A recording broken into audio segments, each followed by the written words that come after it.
ഒരു ദിവസം രാവിലെ ഒരു വ്യാജ വാർത്ത പൊട്ടിപ്പുറപ്പെടുക. ആദ്യം വരുന്നത് സോഷ്യൽ മീഡിയയിലാണ്, പിന്നീട് അത് പ്രമുഖ മാധ്യമങ്ങൾ ഏറ്റെടുക്കുന്നു. വയനാട് ദുരന്തബാധിതർക്ക് നിർമ്മിച്ചു നൽകുന്ന വീടിനെക്കുറിച്ച് തന്നെയാണ്. വീടിൻ്റെ പണി പൂർത്തിയായിട്ടില്ല, പണി നടന്നുകൊണ്ടിരിക്കുന്നു.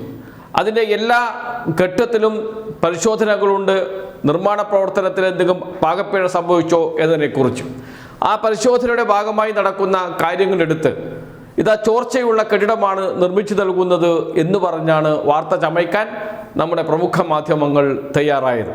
തികച്ചും വ്യാജമായ വാർത്താ നിർമ്മിതി പൊളിച്ചു കൊടുക്കാൻ മന്ത്രി കെ രാജന് വയനാട് ചുരം കയറേണ്ടി വന്നു എന്നോർക്കണം.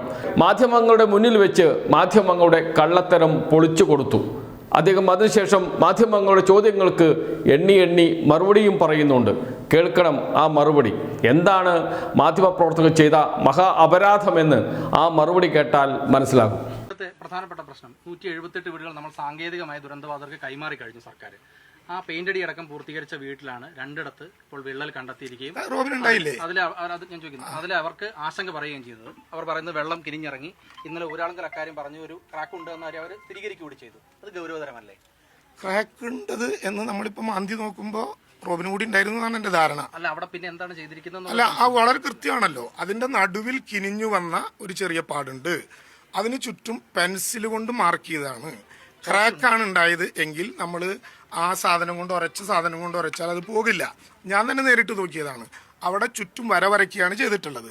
ഇതിവർക്ക് ഔപചാരികമായി പട്ടയവും രേഖകളുമാണ് നമ്മൾ കൈമാറിയത്. വീടിന്റെ താക്കോൽ സാങ്കേതികമായ കൈമാറ്റം മാത്രമേ ഉള്ളൂ. അതിനകത്ത് 178 പേരുടെയും പെയിന്റ് അടിച്ച വീടുകൾക്കകത്ത് കിഫ്കോണും അതുപോലെ തന്നെ ഊരാളുങ്കലും സംയുക്ത പരിശോധന നടത്തിയതിനു ശേഷം വീട്ടുകാരെ കൂടി ഒപ്പം ചേർത്ത് പരിശോധിച്ചാണിത് ഔപചാരികമായി കൈമാറുക. അതുകൊണ്ടാണ് ഔപചാരികമായി കൈമാറിയാൽ അവർക്ക് ദിനപത്തയും വീടിന്റെ വാടകയും കൊടുക്കാൻ പറ്റില്ല. അപ്പം അതുകൊണ്ട് വീടിന്റെ വാടകയും ദിനപത്തയും അതുവരെ കൊടുക്കണം എന്നുള്ളത് കൊണ്ട് അവരോട് ഞങ്ങൾ ചോദിച്ചു, ഈ 10, 15, 28, 50 വീട്ടുകാർക്ക് മാത്രമായി മാറേണ്ടതുണ്ടോ? അവർ ഞങ്ങളോട് പറഞ്ഞു, ഞങ്ങൾക്ക് എല്ലാവർക്കും ഒരുമിച്ച് മാറിയാൽ മതി. അവർ തന്നെ പറഞ്ഞ കാര്യമാണ്, ഒരുമിച്ച് മാറിയാൽ മതി. ഇന്നൊരാൾക്ക് മാറണം എന്ന്, ഈ പൊടിയും ഒക്കെ ഉള്ള സാഹചര്യത്തിൽ മാറണം എന്ന് പറഞ്ഞാൽ ഇന്ന് കിഫ്കോണും ULCCയും അവരും കൂടി പരിശോധന നടത്തി കയറാവുന്നതേ ഉള്ളൂ. ഒരു കാര്യം, മുകളിൽ താഴെ നിന്നാണ് സാൻഡ് പേപ്പർ വെച്ച് വരച്ചത്. മുകളിൽ നമുക്കിപ്പോ കയറാം. മേൽക്കൂരയിൽ അടക്കം അതിന്റെ പാടുകളുണ്ട്. അതോടെ മാത്രമല്ല, നമുക്കിപ്പോ കയറാം. അത് മാത്രമല്ല, അവിടെ നിന്ന് വെള്ളം താഴ്ന്ന് കിരിഞ്ഞിറങ്ങുന്ന കാര്യം ഉണ്ട് എന്നുള്ളത് സ്ഥിരീകരിക്കപ്പെടുന്നില്ല. അല്ല, ഞാൻ പറഞ്ഞത് വളരെ ക്ലിയർ ആണ്.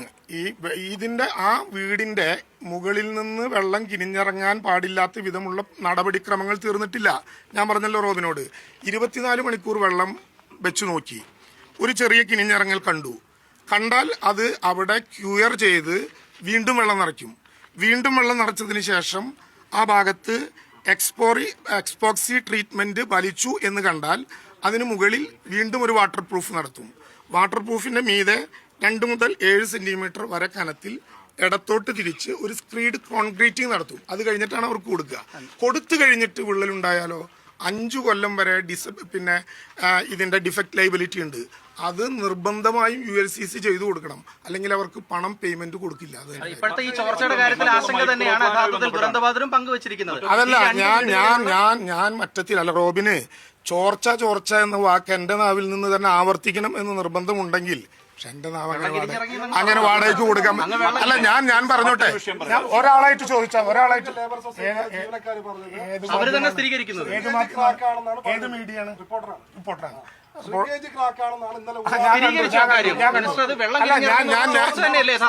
ഞാൻ ഒരാളോട് പറയണമെങ്കിൽ ഒരാളോട് പറയാം, രണ്ടാളോടും കൂടി പറയണമെങ്കിൽ രണ്ടാളോട് കൂടി പറയാം. അവിടെ ഉള്ളത് ഷ്രിങ്ക് ക്രാക്ക് എന്ന് പറഞ്ഞാൽ വെള്ളം കിരിഞ്ഞു വരുന്നു ഒരു വീടിന്റെ മുഖത്ത്. കൈമാറുന്നതിന് ശേഷം ഉണ്ടായാലല്ലേ ഈ പ്രശ്നത്തിന്റെ വിഷയം ഉണ്ടാകുള്ളൂ. അതല്ലെങ്കിൽ പിന്നെ ഒരു കാര്യം ചെയ്യണം. നിങ്ങൾ ഈ 401, എനിക്ക് ഏറ്റവും സന്തോഷം മാധ്യമങ്ങളോടുള്ളത്, മാർച്ച് 1 കഴിഞ്ഞ് ഞങ്ങൾ ഇതുമായി ബന്ധപ്പെട്ട് കോഡ് ഓഫ് കോണ്ടക്റ്റുമായി ബന്ധപ്പെട്ട് പോയിട്ടും രാപ്പകലില്ലാത്ത വിധം നിങ്ങളുടെ ഒരു ശ്രദ്ധയ്ക്ക് സർക്കാരിന് വേണ്ടിയുള്ള പ്രത്യേക നന്ദി രേഖപ്പെടുത്തുന്നു. പക്ഷേ നിങ്ങൾ കരുതുന്ന ക്രാക്ക് എന്ന വാക്ക് ഉപയോഗിക്കാൻ പറ്റിയൊരു സാധനമല്ല, അത് കിനിഞ്ഞിറങ്ങലാണ്. ഇനി അവിടെ കിനിഞ്ഞിറങ്ങൽ ഒരു പ്രശ്നമാണെങ്കിൽ തീർത്ത് ആ വീടിന്റെ ഉടമസ്ഥന് കൊടുത്തതിന് ശേഷം വീണ്ടും നിങ്ങൾ ഇവിടെ ഉണ്ടല്ലോ, പരിശോധിച്ചൊരു ക്രാക്ക് ഉണ്ടായാൽ ULCC തന്നെ പൂർത്തീകരിച്ച് തരേണ്ടി വരും, അല്ലാതെ പണം കൊടുക്കില്ല. അപ്പൊ അതിനകത്തൊരു കാര്യം, ബാക്കി 375 വീടുകളെ കുറിച്ചല്ല പറയുന്നത്. ഇപ്പൊ ചോദ്യം വന്നിരിക്കുന്നതും വാർത്തയാവാനും കാരണം 375 വീടുകളുണ്ട്, അല്ല ആ 178 വീടുകൾ നമ്മൾ സാങ്കേതികപരമായി കൈമാറി എന്നതാണ്. അത് പെയിന്റ് അടക്കം അടിച്ചു കൊടുത്തു, അവിടെയാണ് ഈ ക്രാക്ക് വന്നതെന്നുള്ളത് മാത്രമാണ്. ബാക്കിയുള്ള വീടുകൾ അല്ല റോബിനെ, ഞാൻ വീണ്ടും ആവർത്തിക്കുന്നു, ആ സംഭവം നിങ്ങളിപ്പോ പറഞ്ഞുണ്ടാക്കുന്നത് അവർക്ക് കൈമാറി എന്ന് പറഞ്ഞാൽ അവർക്കുള്ള വാടക കൊടുക്കാൻ പറ്റില്ല. കൈമാറി എന്ന് പറഞ്ഞാൽ അവർക്ക് ദിനവത്ത കൊടുക്കാൻ പറ്റില്ല. കൊടുക്കരുത് എന്നാണോ നിങ്ങളുടെ ആഗ്രഹം? കൈമാറ്റം എന്ന് പറഞ്ഞായിരുന്നില്ല അതല്ല പട്ടയ കൈമാറ്റം. പട്ടയം അവരുടെ വീടിന്റെ ഉടമസ്ഥതയാണ് കൈമാറിയിട്ടുള്ളത്. അതെ, ആ താക്കോൽ ദാനത്തിന്റെ അല്ല, അതാണ് ഞാൻ ഉറപ്പിച്ചു പറയുന്നു ഈ സാധനത്തിന്റെ സാങ്കേതിക കൈമാറ്റം നടന്നെങ്കിലും അവർക്ക് വീട്ടിൽ താമസിക്കാവുന്ന വിധത്തിലേക്ക് ഇത് കൈമാറുമ്പോൾ ഇത്തരം വിശേഷങ്ങളൊന്നും ഉണ്ടാകില്ലെന്ന് മാത്രമല്ല, അവിടെ അതുമായി ബന്ധപ്പെട്ട് തുടർന്നൊരു പ്രശ്നം ഉണ്ടായാലോ ULCC അതിന് ഉത്തരവാദിത്തമാണ്. മിനിസ്റ്റർ, ഒരു കാര്യം കൂടി ഉണ്ട്. ഇപ്പൊ വാർത്തയെ വന്നിട്ടില്ല. ഇപ്പൊ ഞങ്ങൾ അവിടെ ദുരന്തബാധിതർ ഞങ്ങളെ കാണിച്ചു തന്നാണ്. അവരുടെ 87ാമത്തെ നമ്പർ വീട്ടിൽ അവിടെ സ്ക്രൂ ചെയ്തിരിക്കുകയാണ് അടിയിൽ മേൽക്കൂര മുഴുവൻ. അങ്ങനെ 2 ബെഡ്റൂമുകളിലാണ്. ഇതിനേക്കാൾ കുറെ കൂടി ഗൗരവമാണ്. കണ്ടിട്ട് അത് ലീക്ക് തന്നെയാണെന്നാണ് അവരോട് പറഞ്ഞിരിക്കുകയും ചെയ്യുന്നത്. റോബിൻ, അതും റിപ്പോർട്ട് ചെയ്തോളൂ, എനിക്ക് വിരോധം ഉണ്ടായിട്ടല്ല. അവരവിടെ താമസിച്ചു തുടങ്ങുമ്പോൾ ഒരു തുടർ നടപടികളും ആ വിധത്തിൽ ഉണ്ടാകില്ല എന്നുള്ളത് സർക്കാരിന്റെ ഗ്യാരണ്ടിയാണ്. അതുണ്ടായാൽ ULCC സമാധാനം. ഉദ്ഘാടന വേളയിൽ മിനിസ്റ്റർ അടക്കം തന്നെ പറഞ്ഞത്, അതായത് വയനാട് ജില്ലയിൽ മഴക്കാലത്ത് ആദ്യ തുള്ളി മഴ വീഴും മുമ്പ് അവസാനത്തെ ദുരന്തബാധിതനും വീട് കൈമാറും എന്നുള്ളതാണ്. പക്ഷേ ഈ മഴക്കാലം എത്തുന്നതിന് മുമ്പ് 178 വീടുകൾ മാത്രമേ കൈമാറാൻ വാസയോഗ്യമാകുന്നുള്ളൂ. എന്താണ് അതിനെക്കുറിച്ച്? സർക്കാർ അത് കൃത്യമായി പരിശോധിച്ചതിന് ശേഷം അഭിപ്രായം പറയും. ഇപ്പൊ ഞാൻ 178 വീടുകളുടെ കാര്യമാണ് പറഞ്ഞത്. നേരത്തെ നമ്മൾ ആ കാര്യത്തിൽ ഉറച്ച അഭിപ്രായം പറയുന്നത് ULCCയുമായി ബന്ധപ്പെട്ട ഒരു കോൺട്രാക്ടിന്റെ കൂടി അടിസ്ഥാനത്തിലാണ്. ഇപ്പൊ ഞങ്ങൾക്ക് അങ്ങനെ ഉദ്യോഗസ്ഥന്മാരെ വെച്ചൊരു യോഗം നടത്താൻ സാധ്യമാകില്ല. കോഡ് ഓഫ് കോൺടാക്ട് നിലനിൽക്കുന്നുണ്ട്. കഴിഞ്ഞാൽ ഉടനെ യോഗം നടത്തിയ പക്ഷേ ഒക്ടോബർ വരെയല്ലേ ഈ കോൺട്രാക്ട് ഉള്ളത്? ഇപ്പൊ 375 വീടുകളും 410 വീടുകളും അതിനകം തീർക്കാൻ കഴിയുമോ ശരിക്കും ഒക്ടോബറിനകം? അല്ല, ഞാനിപ്പോ ഇങ്ങനെ ചോദ്യത്തിന് എന്താ മറുപടി പറയേണ്ടത്? ഒരു ധാരണ ഉണ്ടാക്കിയ കോൺട്രാക്ട് നടപ്പിലാക്കിയില്ലെങ്കിൽ എന്തായിരിക്കും അതിന്റെ അനന്തരഫലം? അത് ബന്ധപ്പെട്ടവരെ അനുഭവിക്കും. അതുകൊണ്ട് അവർ തീർക്കും എന്ന പ്രതീക്ഷയാണ് ഞങ്ങൾക്കുള്ളത്. മറ്റൊരു വിഷയം മൈക്രോ പ്ലാനുമായിട്ട് ബന്ധപ്പെട്ടാണ്. അത് കുറെ പേർക്ക് ഫേസ് 1 കുറെ പേർക്ക് അത് കിട്ടിയിട്ടില്ല എന്ന് പറയുന്നുണ്ട്. അത് എന്താണ് അതിന് തടസ്സം ഉണ്ടായിട്ടുള്ളത്? അങ്ങനെ ആക്ഷേപം പ്രത്യേകിച്ച് തടസ്സമൊന്നും ഉണ്ടായിട്ടില്ല. ആവശ്യപ്പെടുന്ന ഘട്ടത്തിൽ മൈക്രോ പ്ലാൻ ആവശ്യമായിട്ടുള്ള പണം ഗവൺമെന്റ് കൊടുത്തിട്ടുണ്ട്. ആ കാര്യം വേണമെങ്കിൽ പരിശോധിച്ചു. ഏത് ദുരന്തത്തെ നേരിടാനുള്ള ആത്മവിശ്വാസം മുണ്ടൊക്കെ ഉണ്ടാക്കി തന്നിട്ടുണ്ട്. ഭാവിയിലേക്ക് ഇതിനെ തുരങ്കം വെക്കാൻ ചിലർ ബോധപൂർവ്വം ശ്രമിക്കുന്നുണ്ടോ എന്ന് ചോദ്യമാണ്. അല്ല, വളരെ ബോധപൂർവമായ ശ്രമമുണ്ടോ എന്ന് പൊതുസമൂഹം പരിശോധിക്കേണ്ടതാണ്. 178 വീടുകളുടെ കൈമാറ്റത്തിന് ശേഷം കേരളം മാത്രമല്ല ഇന്ത്യയിലെ മുഴുവൻ മനുഷ്യരും ഇത് കാണാൻ വരികയും ഇന്ത്യയിലും കേരളത്തിലും എവിടെയും കാണാത്ത ഒരു പുതിയ അനുഭവത്തിലേക്ക് നമ്മൾ കടക്കുകയും ചെയ്യുമ്പോൾ ഇങ്ങനെയുള്ള ഒരു സംഭവം അതിന് ക്യൂറിംഗ് പീരീഡിനകത്ത് പിന്നെ ഡിഫക്റ്റ് ലൈബിലിറ്റി ധാരണ ഉൾപ്പെടെ ഉള്ള സ്ഥലത്ത് അവർക്കതിൻ്റെ ഉത്തരവാദിത്വമുണ്ട് എന്ന് പറഞ്ഞു ബോധ്യപ്പെടുത്തിയിട്ടും സർക്കാരിനെതിരെ ഏതെങ്കിലും വിധത്തിൽ തിരിക്കാൻ ആരെങ്കിലും ഇടപെട്ടിട്ടുണ്ടെങ്കിൽ ജനങ്ങളത് തിരിച്ചറിയും. അത്രേ എനിക്ക് ആ കാര്യത്തിൽ പറയാനുള്ളൂ. മാർക്കർ വര വെച്ച് മനസ്സിലാക്കി ആ വര പുറത്തുനിന്ന് ചില ദൃശ്യമാധ്യമങ്ങൾ ഷൂട്ട് ചെയ്തിട്ട് ആ മാർക്കർ വര വിള്ളലാണെന്ന രീതിയിലാണ് ചിത്രീകരിച്ചത്. കേരളം മുഴുവൻ ഇവിടെ വന്ന് കാണുന്ന ആളുകൾക്കാണ് യാഥാർത്ഥ്യം. മാർക്കർ കൊണ്ട് വരച്ചത് എന്തുകൊണ്ടാണ് വരച്ചത്? അത് ഉറപ്പല്ലേ? അല്ല, ഞാൻ പറയുന്നത് ആ വാക്ക് ഉപയോഗിക്കുന്നതിന്റെ പ്രശ്നമാണ്. വെള്ളം കിരിഞ്ഞു കാണുന്നു, അവിടെ അവർ അടയാളപ്പെടുത്തും. അടയാളപ്പെടുത്തിയതിനു ശേഷം അതിന്റെ മീതെ എങ്ങനെയാണ് വെള്ളം കിരിഞ്ഞ് ഇറങ്ങുന്നതെന്ന് മനസ്സിലാക്കാൻ ഒരു എക്സ്പോസ് ട്രീറ്റ്മെന്റ് നടത്തും. ആ ട്രീറ്റ്മെന്റ് നടത്തിയതിനു ശേഷം വീണ്ടും അവിടെ വെള്ളം അടിക്കും. വെള്ളം വീണ്ടും കിരിയുന്നുണ്ടെങ്കിൽ വീണ്ടും അത് പിന്നെ ക്യൂർ ചെയ്യാനുള്ള നടപടി സ്വീകരിക്കും. ഇത് കഴിഞ്ഞതിന് ശേഷം വെള്ളം കിനിയുന്നില്ല എന്ന് ഉറപ്പുവരുത്തി അതിൻ്റെ മീതെ വാട്ടർ പ്രൂഫിങ്ങും നേരത്തെ ഞാൻ പറഞ്ഞ പോലെയുള്ള കോൺക്രീറ്റിംഗ് നടത്തും. അത് കഴിഞ്ഞിട്ടാണ് അവിടെ ആളെ താമസിപ്പിക്കുക. താമസിപ്പിച്ച് കഴിഞ്ഞതിന് ശേഷം ഇങ്ങനെ എന്തെങ്കിലും ലീക്കേജ് ഉണ്ടായാൽ എന്ത് ചെയ്യും? നമ്മുടെ വീട്ടിലാണെങ്കിൽ എന്ത് ചെയ്യും? അവന്റെ ചെവിട് പിടിക്കും, പണിതവന്റെ. ആ ചെവിട് പിടുത്തം ഗവൺമെന്റും തുടരും. അത്രേ ഉള്ളൂ.